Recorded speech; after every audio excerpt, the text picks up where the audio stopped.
आज का प्रश्न है शत्रुघ्न का स्वरूप। रामचरितमानस में प्रसंग आता है राजा दशरथ जी के जब चारों लड़के पैदा हुए,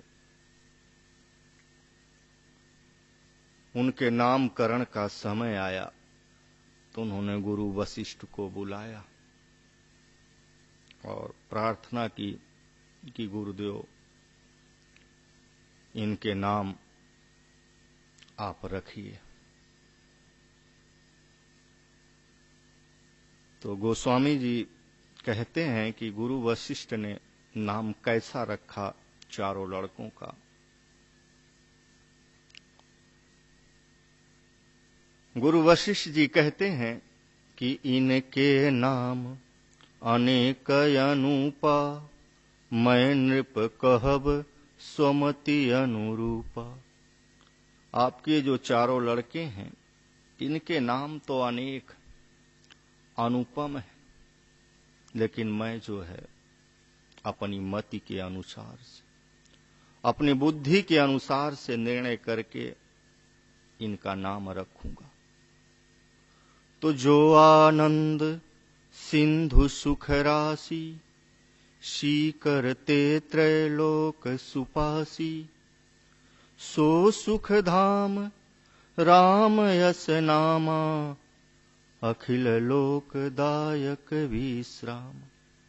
जो आनंद के सिंधु हैं, सुख की राशि हैं और जिनके एक बूंद मात्र से तीनों लोकों को सुपास्य मिल जाता, सो सुख धाम, वो सुख के धाम है। राम अस नामा, उनका नाम राम है। अखिल लोक दायक विश्रामा, और जो संपूर्ण लोकों को विश्राम देने वाले। संपूर्ण लोक यदि कहीं विश्राम पाएगा तो आपके ज्येष्ठ पुत्र राम ने। दूसरा बताया कि जाकर नाम विश्व भरण पोषण कर जोई, जाकर नाम भरत यश होई। जो पूरे संसार का भरण पोषण कर ले जाए उसका नाम भरत होगा। तीसरा बताया कि जाके सुमिरन तेरी पुनासा, नाम शत्रुघ्न वेद प्रकाशा।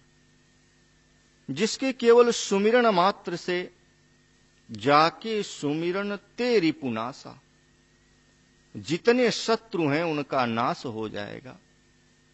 ऐसे जो आपके लड़के हैं इनका नाम शत्रुघ्न और वेद प्रकाशा, वेद को ही इन्हीं से प्रकाश मिलेगा। और बताया अंतिम में कि लक्षण धाम राम प्रिय, सकल जगत आधार। गुरु वशिष्ठ तेहि राखा, लक्ष्मण नाम उदार। जो संपूर्ण लक्षणों के धाम, कि जितने लक्षण हैं वो केवल इनमें, सकल जगत आधार, और संपूर्ण जगत को ये धारण किए हुए हैं। राम के प्रिय, गुरु वशिष्ठ तेहि राखा, लक्ष्मण नाम उदार।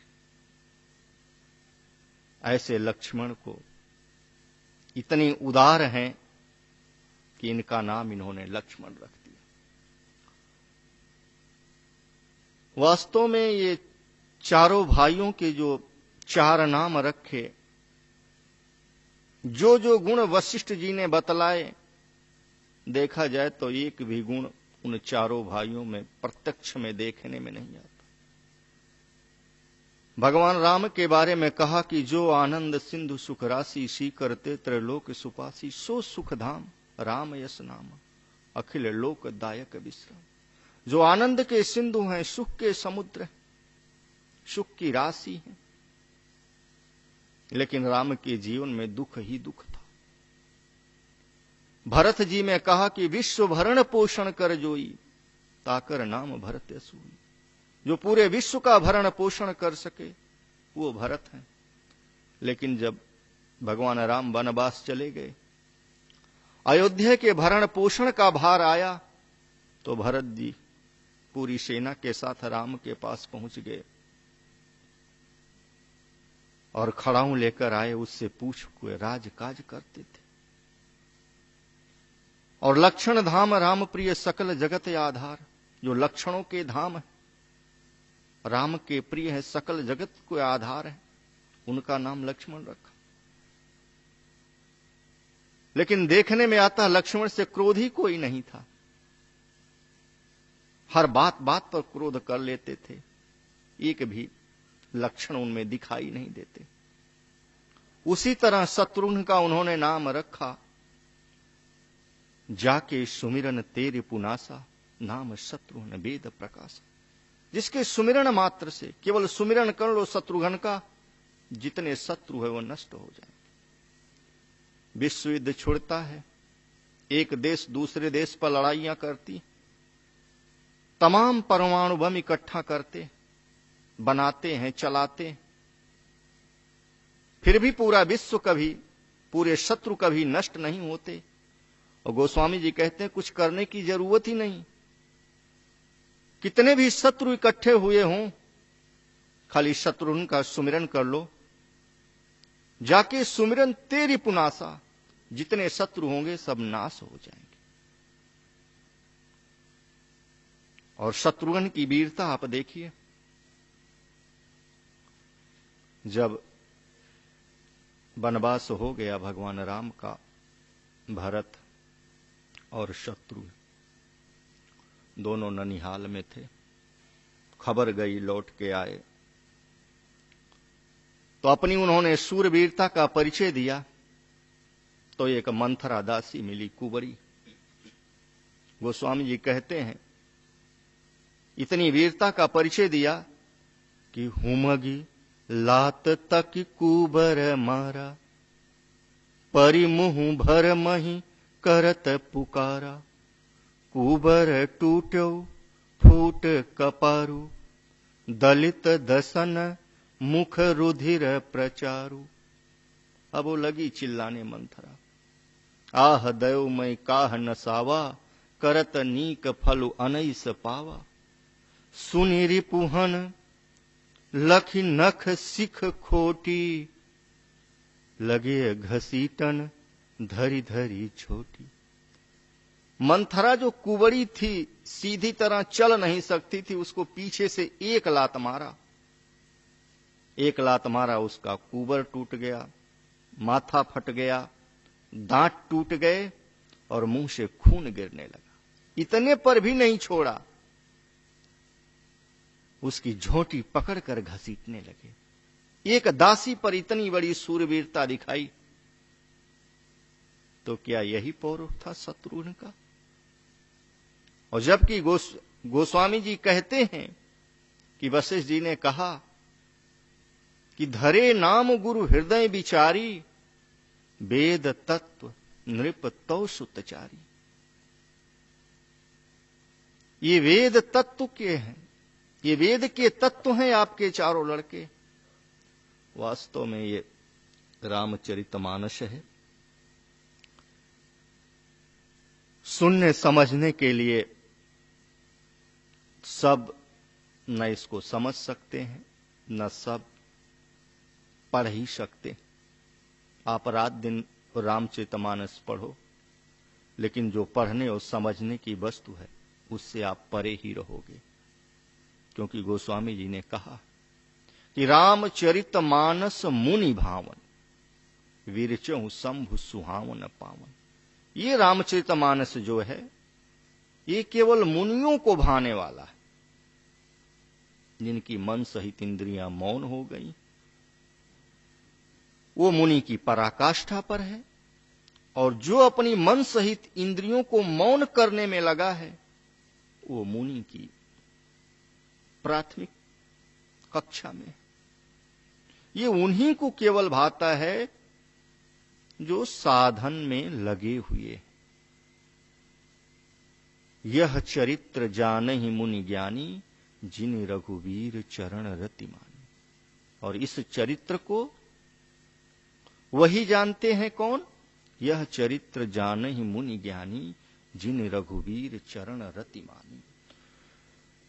जिन्होंने भगवान के चरणों में प्रेम कर लिया, वही लोग इस चरित्र को जान सकते। पुस्तक में जो शीर्षक होता है वही चीज उसके अंदर होता है। यदि आप गणित की पुस्तक उठाओगे तो उसमें गणित के संबंधित ही उस पुस्तक में होगा। विज्ञान की पुस्तक उठाओगे तो विज्ञान से संबंधित ही उस पुस्तक के अंदर होगा। उसी तरह इसका नाम रखा गोस्वामी जी ने रामचरितमानस। राम के वह चरित्र कहां? अयोध्या में राजा दशरथ के लड़के थे, जो उन्होंने कार्य किया उसके चरित्र। गोस्वामी जी कहते हैं नहीं, मानस। मानस कहते हैं मन को, अंतःकरण को। राम के वह चरित्र जो हमारे अंतःकरण में है, सबके अंदर, लेकिन प्रक्षुप्त है। जब भी दिखाई देता है तो काम के चरित्र, लोभ के चरित्र, क्रोध के चरित्र, मोह के चरित्र, इच्छा, वासना, अनंत कामनाएं यही दिखाई देती, भोगमयी प्रवृत्तियां दिखाई देती, लेकिन राम के चरित्र नहीं दिखाई देते। हैं सबके अंदर, लेकिन प्रक्षुप्त है। जब हमें कोई संत महापुरुष मिल जाए जो परमात्मा स्वरूप में प्रतिष्ठित हो और उनके शरण सानिध्य से, उनकी सेवा करने से, टूटी फूटी सेवा से, कुछ दिन के अंतराल में जहां हमारी श्रद्धा समर्पण उनके प्रति झुका, तो प्रकृति के जिस खोह खंड में हम पड़े हैं, वहीं से वो महापुरुष हमारे हृदय से रथी हो जाएंगे। वहीं से हमारा मार्गदर्शन देने लगेंगे। और जिस दिन से वो मार्गदर्शन देने लगे, उसी दिन से हमारे हृदय के अंतराल में राम के चरित्र का प्राकट्य हो गया। दूसरे शब्दों में हमारा भजन जागृत हो गया, हमारे अनुभव जागृत हो गए, हमारी आत्मा जागृत हो गई। तो महापुरुषों ने जो शत्रुघ्न का स्वरूप बताया, शत्रुघ्न सत्संग के प्रतिनिधित्व करते, सत्संग रूपी शत्रुघ्न। और इनका जन्म कब से होता है? सुमित्रा के गोद में ये जन्म लेते। सुमित्रा क्या है? तो महापुरुषों ने कहा कि सुमति ही सुमित्रा है। और सुमति और कुमति ये सबके हृदय के अंतराल में रहती। गोस्वामी जी कहते हैं कि सुमति कुमति सबके उर माही, नाथ पुराण निगम यस कहीं। जहां सुमति तह संपत्ति नाना, और जहां कुमति तह विपत्ति निदाना। सुमति और कुमति, इसी को विद्या और अविद्या कहा गया, इसी को सजातीय और विजातीय कहा गया, इसी को दैव और असुर कहा गया। भिन्न भिन्न समय में भिन्न भिन्न भाषाएं बदलती गईं, लेकिन हर मनुष्य की वृत्ति दो ही प्रकार की होती, या तो सुमति से संचालित है या तो कुमति से संचालित है, या तो विद्या से प्रेरित है या अविद्या से प्रेरित है। या तो कोई भी मनुष्य दैवी संपत्ति की ओर अग्रसर है या वो आसुरी संपत्ति की ओर अग्रसर है। सु कहते हैं वह परमात्मा, समति हमारी बुद्धि परमात्मा की ओर अग्रसर हो जाए, हम परमात्मा पथ पर चलने लगे। हमारी बुद्धि जो निर्णय ले परमात्मा पथ के साधन की ही ले, वो सुमति है। और कुमति कुत्सित विचार, प्रकृति के खो खंड में चले, अविद्याजन प्रवृत्ति रहे, विजातीय प्रवृत्ति रहे, आसुरी संपत्त बलवती रहे, वो कुमति। जो प्रकृति के खो खंड में भटकाने वाली वृत्ति है वही कुमति। ये सबके हृदय के अंतराल में रहती। सुमति कुमति सबके उर रही, नाथ पुराण निगह। और जहां सुमति तहां संपत्ति नाना। जब हमारे हृदय के अंतराल में सुमति आ जाएगी तो आत्मिक संपत्ति इकट्ठी होती जाएगी। और जहां कुमति तहां विपत्ति निदाना। और जब भोगमयी प्रवृत्ति होगी, कुत्सित विचार ही प्रिय लगने लगेंगे, विषय वासना ही प्रिय लगने लगेगी, तो विपत्ति। विपत्ति क्या है? कह हनुमंत विपत्ति प्रभु सोई, जब तब सुमिरन भजन न होई। जब भोगमयी प्रवृत्ति बढ़ जाएगी, वही प्रिय लगने लगेंगे भोग, तो भजन चिंतन छूट जाएगा। ये कुमति जब बढ़ती है तो भजन चिंतन में अवरोध डालती है, और सुमति जब बढ़ती है तो भजन चिंतन की तरफ साधक अग्रसर होता है। तो सुमति के अंतराल में सत्संग का जन्म होता है। हमारे अंदर जब तक सुमति नहीं आएगी तब तक हम सत्संग की तरफ अग्रसर ही नहीं होंगे। इसलिए सुमित्रा के लड़के शत्रुघ्न, और उन्होंने मारा किसको? मंथरा। मंथरा, मन को अस्थिर करने वाली जो प्रवृत्ति है कि मन को एक जगह टिकने ही ना दे, ऐसी जो प्रवृत्ति है उसका नाम मंथरा है। इसी को कुमति कहा गया, इसी को कुबुद्धि कहा गया। और इसका जब नाश होगा, जब ये शांत होगी, तो केवल सत्संग के द्वारा। तो सबसे पहले उन्होंने क्या किया कि हुमगी लात तक कुबर मारा, परि मुंह भर मही करत पुकारा। हमारे चित्त में उन्होंने लात से मारा, चरण से मारा, तो हमारे चित्त में कुत्सित विचार ही जब श्रेष्ठ लगने लगे, कुबर, बर कहते हैं श्रेष्ठ को, कु कहते हैं कुत्सित विचार, प्रकृति के ही भोग जब प्रिय लगने लगे, वही श्रेष्ठ लगने लगे, तब साधक विकल हो जाता है। लेकिन हुमगी लाख तक ऊपर टेक के साथ साधक जब सत्संग में लगा रहता है तो चित्त में जो विचार रहते हैं उनसे वो निर्लेप हो जाता है। कैसे?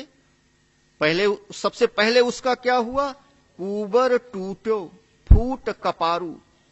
कपार कहते हैं मस्तिष्क को। मस्तिष्क में जो कुत्सित विचार थे, जो वासना जन्य विचार थे, प्रकृति के भोग जन्य जो विचार थे, जब श्रेष्ठ लगने लगे, तो साधक सत्संग के द्वारा, जो साधक सत्संग में लगा हुआ है, वो चित्त से इनका त्याग कर देता है। तो कुबर टूटो फूट कपारू, और दलित दसन मुख रुधिर प्रचारू। दांत टूट गए और मुख से खून आ गया। दांत कहते हैं द्वंद को। इसी द्वंद में साधक फंसा रहता है कि इच्छा द्वय समुत्थेन द्वंद मोहेन भारता, सर्वभूतानि सम्मोह सर्गे यान्ति परंतपा। इच्छा और द्वेष, भगवान श्री कृष्ण कहते हैं अर्जुन, इच्छा द्वेष समुत्थेन द्वंद मोहेन भारता, सर्वभूतानि सम्मोह सर्गे यान्ति परंतपा। संपूर्ण भूत प्राणी इच्छा और द्वेष, दूसरे शब्दों में राग और द्वेष के द्वंद में फंसे हुए हैं। मोह से आश्रित हो रहे हैं, इसलिए मुझे नहीं जानते। यही द्वंद है, इच्छा और द्वेष। कोई भोग देखा, उसके प्रति इच्छा हो गई, कामना जागृत हो गई, कामना पूर्ति में व्यवधान हुआ तो द्वेष हो गया। यही द्वंद है, यही दांत है, वो टूट गए। मुख रुधिर प्रचारू, मुख कहते हैं मुख्य को। जब कुत्सित विचार श्रेष्ठ लगने लगे तो वासना ही मुख्य हो जाती, साधना छूट जाती साधक की। लेकिन जब हमारा चित्त सत्संग में लगा हुआ है तो कुत्सित विचार जो मस्तिष्क में थे ये दूर हुए, द्वंद समाप्त हुआ, और जो मुख्य में वासना थी उसका भी ह्रास हो जाता है।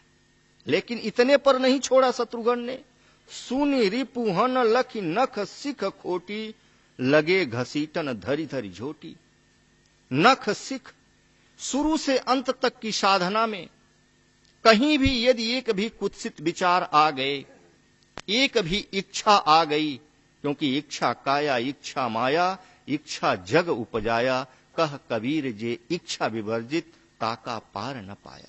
एक भी यदि इच्छा आ गई तो साधक का पतन हो जाएगा। उस इच्छा पूर्ति के लिए उसको एक जन्म लेना पड़ेगा। तो नख सिख खोटी, शुरू से अंत तक में एक भी यदि खोट है, एक भी संकल्प है, तो उनको दूर किया जाता है। तो लगे घसीटन धरी धरी झोटी, जहां जहां वो एक भी संकल्प उठे, उन संकल्पों को सत्संग के द्वारा वो नष्ट करने लगा। यही सत्संग का स्वरूप है। एक सत्संग तो हम आप वाणी से महापुरुषों की सुनते, दूसरा सत्संग होता है सत्य और संग। सत्य है आत्मा, सत्य वस्तु है आत्मा, मिथ्या जगत प्रसार, नित्या नित्य विवेकिया, लीजे बात विचार। हमारी चित्त वृत्ति सब ओर से सिमट कर केवल सत्य का संगत करने लगे कि भगवान जो आदेश दें उसका हम निरंतर पालन करते चलते रहें। आदेश मिला, बिना देरी के, एक क्षण भी बिना देर किए उस आदेश को हम तत्परता से पालन करते जाएं, सत्य की संगत होती जाएगी। ये विशुद्ध सत्संग है। और दूसरा सत्संग आप लोग महापुरुषों की जो वाणी से सुनते, ये भी सत्संग है। तो जाके सुमिरन तेरी पुनासा, और सत्संग के द्वारा ही सारे शत्रुओं का नाश होता है। शत्रु कौन? आदि शंकराचार्य से यही शिष्यों ने पूछा कि शत्रुः संति निज इंद्रियाणी, तानि व मित्राणि जितानि यानी। शत्रु कौन? कहता अपनी इंद्रिया, यदि जीत ली जाए तो वही मित्रता में बर्ताव करती। तो शत्रु और मित्र कहीं बाहर नहीं है, हमारे जन्म जन्म के जो हमने अर्जित संस्कार कर लिए हैं, जो भोगमयी प्रवृत्ति हो गई है, इंद्रियों की जो भोगों उन्मुख प्रवृत्ति है, यही शत्रु है। और यदि ये संयमित हो जाए तो ये मित्र हो जाए। गीता में भगवान श्री कृष्ण ने कहा कि इंद्रियस्यार्थे राग द्वेषो व्यवस्थितो, तयोर न वशमागच्छेतो तो हस्य परिपंथिनो। अर्जुन, इंद्रियों और इंद्रियों के भोगों में राग और द्वेष निवास करते, ये दुर्जय शत्रु हैं, इनके बस में नहीं होना चाहिए। नहीं तो ये साधक को साधना पथ से उठा के प्रकृति के खो खंड में डाल देते हैं, साधना पथ से च्युत कर देते हैं, साधना पथ का अपहरण कर लेते। इंद्रिय और इंद्रियों के भोगों में राग और द्वेष, यही दुर्जय शत्रु हैं। एक जगह भगवान कहते हैं कि ये ही संस्पर्श भोगा दुख योनि येवते, आद्यंतवंतः कौन्ते नतेषु रमते बुधा। ये इंद्रियों और भोगों के स्पर्श, सभी इंद्रियां स्पर्श करती। देखना आंख का स्पर्श, सूंघना नाक का स्पर्श, त्वचा स्पर्श करती, रसना स्वाद का स्पर्श करती। ये ही संस्पर्शजा भोगा दुख योनि येवते। ये इंद्रियों और इंद्रियों के विषयों से उत्पन्न से जो संयोग से जो भोग मिलता है, यद्य भोग काल में ये प्रिय लगता है, लेकिन दुख योनि येवते, यही दुख योनियों के कारण है, बार बार आवागमन के कारण है। हमारे जन्म मृत्यु के कारण क्या है? केवल भोगमयी प्रवृत्ति, जो हमारी भोगों की वासना बन गई, भोगों की कामना बन गई, वही भोगमयी प्रवृत्ति ही श्रेष्ठ लगने लगी है। ये दुख योनि के कारण। और ये भोग ऐसे हैं, आद्यंतो अंतः कौन्ते, ये आज हैं कल नष्ट हो जाएंगे। इंद्रियों में उतनी क्षमता ही नहीं रहेगी कि भोग भोग सको। आज जिस दांत से खड़ा चना फोड़ देते हो, 50 साल बाद वो दांत टूट जाएंगे तो पिसा हुआ चना खाओगे, क्षमता ही नहीं रह जाएगी। इसलिए भोग आज हैं तो कल नष्ट हो जाएंगे। इसलिए विवेकी पुरुष इन भोगों में नहीं फंसते। तो शत्रु कौन है? राग और द्वेष, काम और क्रोध। हमारी इंद्रियां जो भोगों की तरफ उन्मुख हैं तो ही हमारे लिए शत्रुता का व्यवहार करती हैं, और यदि संयमित हो गई तो वही मित्र का व्यवहार करती, साधना पथ में सहायक हो जाती। इसलिए गोस्वामी जी ने कहा कि जाके सुमिरन तेरी पुनासा, नाम शत्रुघ्न वेद प्रकाशा। जब तक हम सत्संग में नहीं लगेंगे, सत्य वस्तु है आत्मा, उसके संग में नहीं लगेंगे, तब तक ये राग द्वेष काम क्रोध, ये दो दुर्जय शत्रु हैं, इनका नाश नहीं होगा। नाम शत्रुघ्न वेद प्रकाशा, और अविदित तत्व जो परमात्मा है उसका प्रकाश हमारे हृदय के अंतराल में उतरता जाएगा। ज्यों ज्यों हम सत्संग में प्रवेश होंगे, हमारे ये शत्रु त्यों त्यों नष्ट होते जाएंगे, और जितना शत्रु नष्ट हुए उतना आत्मिक प्रकाश हमारे अंदर उतरता जाएगा। लेकिन इस सत्संग के लिए सबसे पहले हमें संत संग, क्योंकि गोस्वामी जी ने कहा कि गिरिजा संत समागम सम न लाभ कछु आन, बिनु हरि कृपा न होई सो गावहि वेद पुराण। संत के समागम, संत का सानिध्य मिल जाए, इसके समान संसार में कुछ भी लाभ नहीं। लेकिन ये बिना भगवान की कृपा से नहीं। गावहि वेद पुराण। एक प्रसंग में आता है, भगवान राम औराई में बैठे थे तो शनकादि ऋषि आए। ब्रह्मानंद सदा लय लीना, देखत बालक बहु का लीना। 5 वर्ष के बालक ही दिखते थे, लेकिन आदि पुरुष वही हैं सृष्टि के, निरंतर ब्रह्मानंद में ही लीन रहते। भगवान ने हाथ जोड़ा और विनती की कि आज धन्य मैं सुनहु मुनीसा, तुम्हारे दरस जाहि अघ खीसा। बड़े भाग पाएब सतसंगा, बिनहि प्रयास होहि भव भंगा। आज बहुत भाग्य से आपके दर्शन हुए, हमारे सारे पाप खत्म हो जाएंगे, और बहुत भाग्य से सत्संग मिलेगा, और बिना किसी प्रयास के आवागमन के बंधन से छूट जाएंगे। क्यों? संत हमें क्या देते हैं? तो गोस्वामी जी ने कहा कि संत संग अपवर्ग कर, कामी भव कर पंथ। कहीं संत कवि को विद, श्रुति पुराण सदग्रंथ। संत का संग हमें अपवर्ग कर, वैकुंठ की तरफ ले चलेगा, उत्तरोत्तर विकास की तरफ ले चलेगा, परमात्मा स्वरूप की तरफ ले चलेगा, साधना पथ पर चलाएगा। कामी भव कर पंथ। और जिनकी बुद्धि कामनाओं से ग्रसित है, वो हमें बार बार आवागमन के चक्कर में डालेंगे। संत हमें आवागमन से छुड़ाने का रास्ता बताएगा, और कामी हमें आवागमन में फंसाने का रास्ता बताएगा।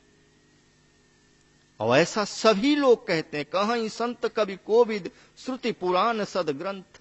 इसलिए पहले संत संग, फिर सत्संग। और इस सत्संग की महिमा इतनी है कि सत्संगति दुर्लभ संसारा, निमिष दंड भरी एको हूं बारा। इस संसार में केवल दुर्लभ है तो सत्संग, संत का संग। आप किसी से बोलो चलो आश्रम चलना है, महाराज जी के दर्शन कराएं, लोग बोलेंगे यार अभी तो 15 दिन पहले गए थे, ये काम निपटा लो। सबसे दुर्लभ है महापुरुषों का दर्शन। इसलिए सबसे पहले संत संग। गोस्वामी जी कहते हैं कि सुनि आचरज करोहु जनि कोई, सत्संगति महिमा नहीं गोई। सत्संगति की महिमा किसी से छिपी नहीं हुई है, आचरज मत करो। क्यों? बाल्मीक नारद घटियोनी, निज निज मुखन कही निज होनी। जलचर थलचर नभचर नाना, जे जड़ चेतन जीव जहाना। मति कीरति गति भूति भलाई, जब जेहि जतन जहां जे पाई। सो जानो सतसंग प्रभाऊ, लोकों वेद न आन उपाऊ। वाल्मीक नारद घट योनि, निज निज मुखन कही निज होनी। वास्तव में वाल्मीक नारद और घट योनि एक अवस्था है साधना की। वाल्मीकि एक तो महापुरुष थे, दूसरे साधक जब ब्रह्म विद्या से संयुक्त हो जाता है, ब्रह्म विद्या में उसकी दक्षता आ जाती है, तो उसकी अवस्था वाल्मीकि की हो जाती। उस समय भी वो सत्संग की, सत्य की संगत करने वाला हो जाता। उसके मुख से सत्य ही प्रसारित होगा, क्योंकि जो भी उसके मुंह से निकलेगा कि ब्रह्म विद्या के ही वातावरण के, उसी के अनुकूल होकर ही जो वाणी निकलेगी उसकी, जब उसकी ब्रह्म विद्या में दक्षता आ जाएगी। निज निज मुखन। और नारद, नादरंध स नारद, नभ कहते हैं आकाश को। जब आकाशीय ध्वनि पकड़ में आ गई साधक की, उस समय भी वो सत्य का ही प्रसारण करेगा, क्योंकि वो सत्संग की महिमा उसको मालूम रहेगी। और घट योनि, सारी इंद्रियां भली प्रकार संयमित हो गई, घटाकार हो गई, संयमित हो गई, वो घट योनि। इसी को कुंभज कहते, नाभि कमल खिल गया। तो ऐसी अवस्था में भी वाल्मीकि नारद घट योनि, निज निज मुखन कही निज होनी। कि जलचर थलचर नभचर, जलचर थलचर। जल कहते हैं चिंतन रूपी जल, भक्ति रूपी जल। दूसरे शब्दों में निष्काम कर्मयोग का जो साधन में लगा हुआ, निष्काम कर्मयोग के द्वारा समर्पण के साथ साधक जो लगा है, वो जलचर। थलचर की रोड पर चल रहा, जमीन पर चल रहा। ज्ञान मार्गी, अपने बलबूते चल रहा। दो ही तरह के साधक होते हैं, या तो ज्ञान मार्गी होता है, अपने बलाबल का निर्णय लेकर चल रहा है, या निष्काम कर्मयोगी जलचर, सदगुरु के ऊपर अपने सारा भार सौंप के चल रहा। दोनों चलते हुए कोई भी नभचर तक पहुंचा। नभ कहते हैं आकाश को। संकल्प विकल्प से रहित अवस्था आई, मन शून्य में टिकने की क्षमता आ गई। जलचर थलचर नभचर नाना, कितने भी वहां तक पहुंचे। जे जड़ चेतन जीव जहाना, चाहे वो जड़ है, प्रकृति के खोखंड में पड़ा है, और जो चेतन है, जो साधना पथ पर चल रहा है, जो भी चलेगा, मति कीरति गति भूति भलाई, जब जेहि जतन जहां जे पाई। मति कहते हैं बुद्धि को। ऋतंभरा तत्र प्रज्ञा, परमात्मा को धारण करने वाली बुद्धि। मति कीरति, और ऐसे ही महापुरुषों का संसार में नाम होता। आज तुलसीदास की कीर्ति, तुलसीदास जी नहीं लेकिन रामचरितमानस उनकी कीर्ति का बखान करती। कबीर की वाणी लोगों के मुख पर पड़ी रहती। मति कीरति गति, शाश्वत गति, परम गति, भूत और ऐश्वर्य और भलाई, कल्याण करने की क्षमता। जब जेहि जतन जहां जे